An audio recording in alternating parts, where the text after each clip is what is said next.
The Nichi Bei Foundation takes great pride in its K.W. Lee Reporting Fund. This fund honors the legendary investigative reporter K.W. Lee, whose journalism helped exonerate a Korean immigrant accused of a crime that he did not commit. The fund also allows the Nichi Bei to support additional in-depth writing and reporting by journalists who, thanks to this fund, are able to bring important stories to the Nichi Bei readership. The fund was launched with a generous $9,000 donation made by Asian American Studies professor Glenn Omatsu of California State University, Northridge. Glenn is an advocate of the ethnic press and once worked for San Francisco's Hokubei Mainichi newspaper. Kyung-won Lee, known as KW, is a significant figure in American journalism. He was the first Asian American hired by a mainstream U.S. newspaper, an activist who challenged racism, and a chronicler of the lives of Asian Americans who emigrated to the U.S. in the early 20th century.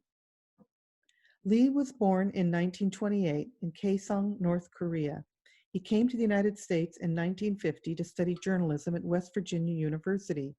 He earned a master's degree from the University of Illinois in 1955. Soon after, he became the first Asian immigrant hired by a mainstream daily newspaper, covering stories such as black lung disease suffered by coal miners in the Appalachian Mountains and the civil rights movement in the U.S. South for the Kingsport Times and News in Tennessee and the Charleston Gazette in West Virginia. But perhaps his best-known journalistic work occurred while Lee was a reporter in California at the Sacramento Union in the 1970s. A series of investigative reports into the incarceration of Chol Soo Lee, a Korean immigrant who was wrongly convicted in 1973 for a murder in San Francisco's Chinatown, led to the first national Pan-Asian movement. Lee's reports resulted in the retrial and acquittal of Chol Soo Lee in 1983.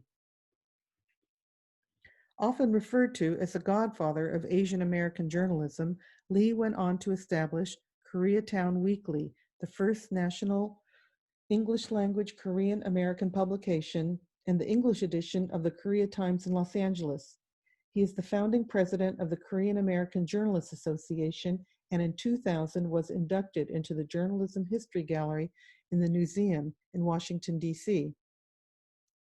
Lee's writings inspired a younger generation of Japanese American and Asian American activists. This includes the late San Francisco public defender Jeff Adachi, who said, KW had a knack for telling people what they didn't always want to hear, but needed to hear. He used to say, get off your ass and organize. I don't think I would have become a public defender but for my involvement in the Chol Soo Lee movement and K.W. Lee's writing, which sparked it, Adachi said in a story published in the Nichi Bei Weekly in 2019.